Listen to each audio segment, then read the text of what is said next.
구원의 감격교회 말씀 묵상입니다. 오늘도 귀한 은혜 받으시기 바랍니다.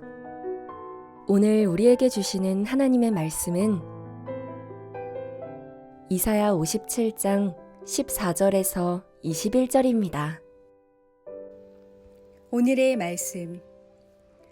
그가 말하기를 도두고 도두어 길을 수축하여 내 백성의 길에서 거치는 것을 제하여 버리라 하니라.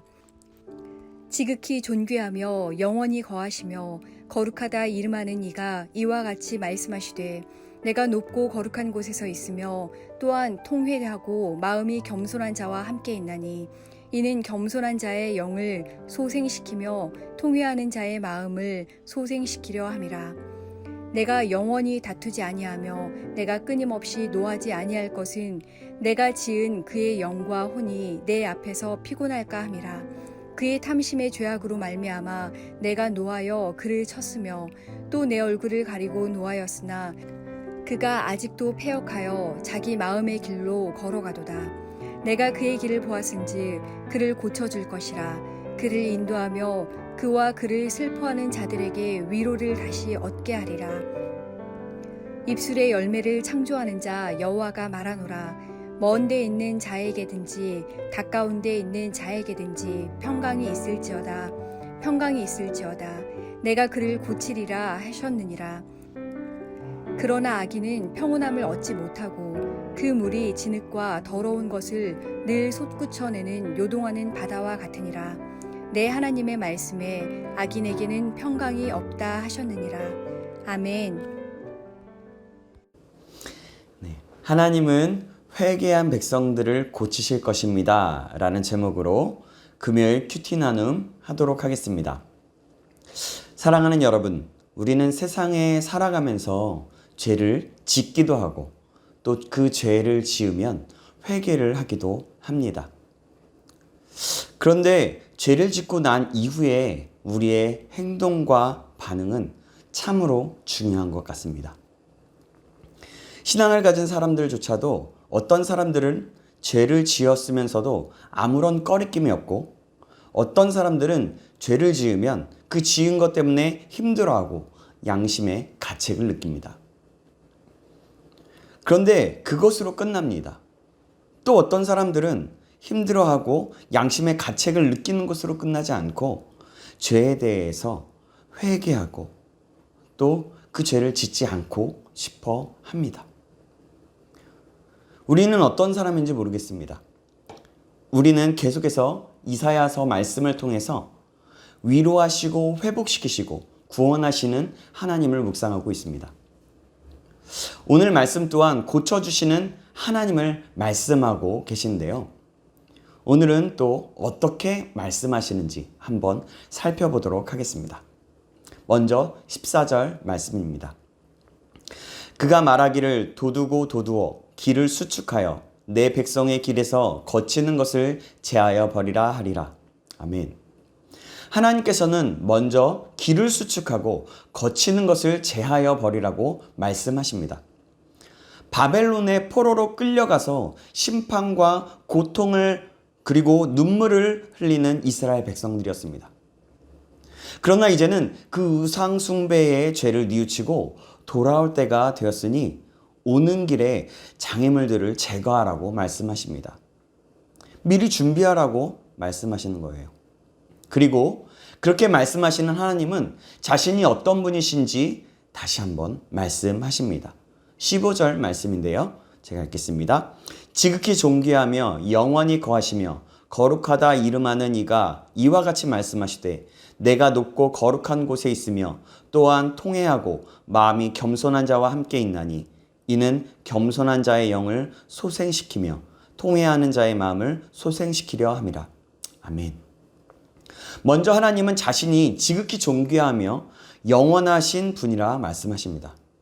그리고 거룩하신 분이시고 통회하고 겸손한 자와 그런 자와 함께 하신다고 말씀하십니다.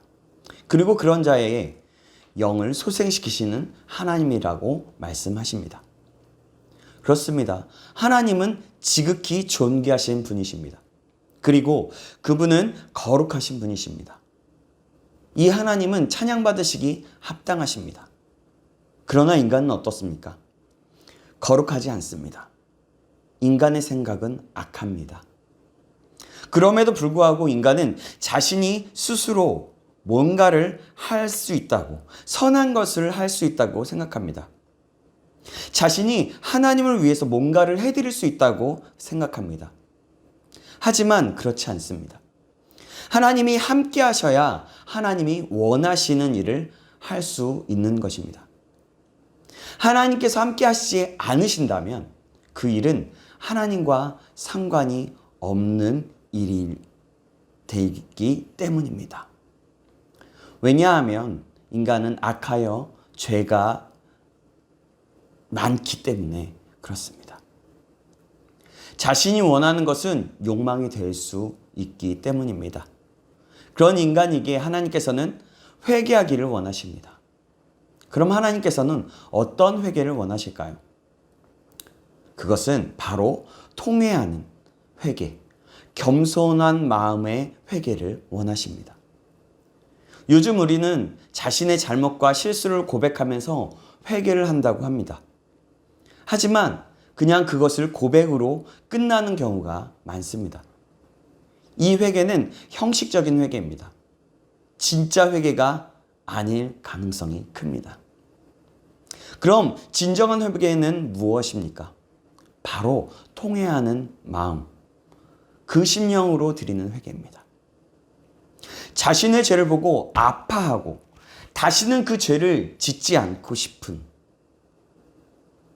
그런 눈물과 통회하는 회개를 원하십니다. 제가 정말 잘못했습니다. 이 추악한 죄를 용서해 주세요. 하나님, 이렇게 눈물을 흘리며 애통해하는 태도를 가지고 겸손한 마음으로 무릎 꿇는 회개가 진정한 회개라 할 수 있는 것입니다. 사랑하는 여러분, 우리는 언제 이런 회개를 해보았습니까? 우리 자신을 돌아보시기 바랍니다. 저도 저 자신을 돌아봅니다. 오늘 말씀을 준비하는데 하나님께서 이렇게 물으시는 것 같았습니다. 겸호야, 너는 언제 진짜 회개를 해보았니? 기억나니? 제가 전에도 한번 나누었던 것 같은데요. 부끄럽지만 최근에는 없었던 것 같습니다. 그래서 다시금 내가 지은 죄가 무엇인지 돌아보고 다시 한번 간절한 마음으로 회개했던 것 같습니다. 하나님은 이러한 진정한 회개를 원하십니다. 15절 중반에 보니까 그런 사람과 함께 하시겠다고 말씀하십니다. 그렇습니다. 하나님 앞에 겸손한 마음을 가지고 진정한 통회하며 회개하는 자에게 하나님은 함께 하십니다. 그리고 그의 영을 소생시키십니다. 그의 마음을 소생시키십니다. 사랑하는 여러분, 저와 여러분이 죄에 대해서 민감하길 원합니다. 내 속의 죄를 볼 때에 안타까움과 아픔이 있기를 원합니다. 그리고 그 죄를 미워하고 다시는 그 죄를 짓지 않기를 다짐하며 하나님의 은혜를 구하는 저와 여러분에게 원합니다. 애통하며 회개하는 저와 여러분에게 간절히 소망합니다. 그래서 우리의 영과 마음을 소생시키시는 하나님의 은혜를 경험하게 되기를 간절히 소망합니다. 하나님은 그런 자들에게 16절에는 노하지 않을 것이라고 말씀하셨고 또 어떤 일을 행하실지 18절에 말씀하고 계십니다.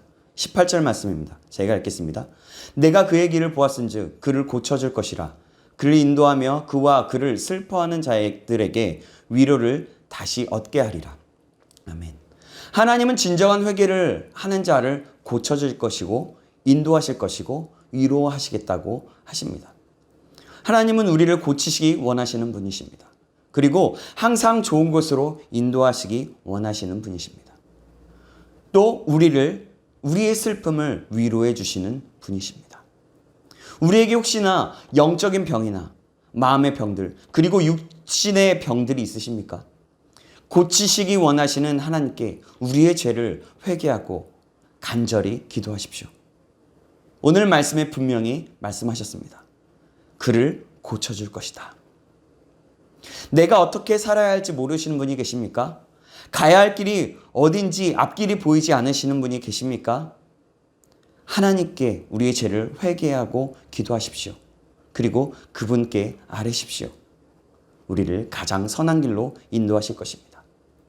또 나의 영혼에 나의 삶에 슬픔이 가득하신 분이 계십니까? 그분께 우리의 죄를 회개하고 간절한 마음으로 다시 한번 기도하십시오. 우리를 위로해 주실 것입니다.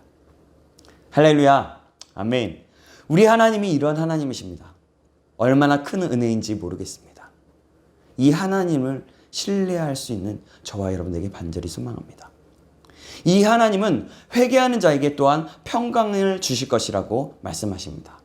그리고 그 사람을 고쳐주실 것이라고 말씀하십니다. 19절 말씀인데요. 제가 읽겠습니다. 입술의 열매를 창조하는 자 여호와가 말하노라. 먼데 있는 자에게든지 가까운데 있는 자에게든지 평강이 있을지어다. 평강이 있을지어다. 내가 그를 고치리라 하셨느니라. 아멘. 사랑하는 여러분, 여호와께서 말씀하십니다. 입술의 열매대로. 입술의 열매는 하나님이 하신 말씀을 뜻하는데요. 그 말씀하신 대로 먼 곳 또 바벨론에 있든지 가나안에 있든지 가까운 데 있든지 내가 말한 대로 그들을 고칠 것이다 라고 말씀하십니다. 그들에게 평강을 주실 것이다 라고 말씀하십니다. 이 하나님이 이스라엘의 하나님이시고 우리의 하나님이십니다. 말씀을 맺습니다. 사랑하는 여러분, 하나님은 자신의 백성을 특히 오늘 말씀에서 회개한 백성들을 고치실 것이라고 말씀하십니다. 하나님은 이렇게 새롭게 하시는 분이십니다. 이 놀라운 하나님, 우리에게 진정한 회개를 받으시기 원하시는 하나님을 기억하며 내 속에 혹시 숨은 죄는 없는지 돌아보고 우리의 악한 죄악을 회개하는 저와 여러분들에게 간절히 소망합니다. 회개하지 않는 자들의 운명은 이러한 하나님을 경험하지 못할 것이라고 말씀하십니다. 20절과 21절에 평강이 없을 것이라고 말씀하십니다. 그들은 고침을 받지 못하고 고통받고 어렵게 살아갈 것처럼 계속해서 어렵고 힘든 삶을 살아가게 될 것입니다. 이 사실을 기억함으로 하나님의 말씀 앞에서 진정한 회개를 함으로 하나님께서 새롭게 고치시는 것을 경험하는 저와 여러분들이 간절히 소망합니다. 기도하겠습니다. 사랑하는 하나님 아버지, 말씀하신 것을 이루시는 하나님 아버지, 회개하는 자들을 고치시겠다고 말씀하셔서 감사합니다. 이 말씀을 기억함으로 하나님 앞에 회개하는 저와 우리 모두가 될 수 있도록 인도하여 주시옵소서. 그래서 고치시는 하나님을 경험하며 살아갈 수 있도록 인도하여 주옵소서. 살아계신 예수 그리스도의 이름으로 기도합니다. 아멘.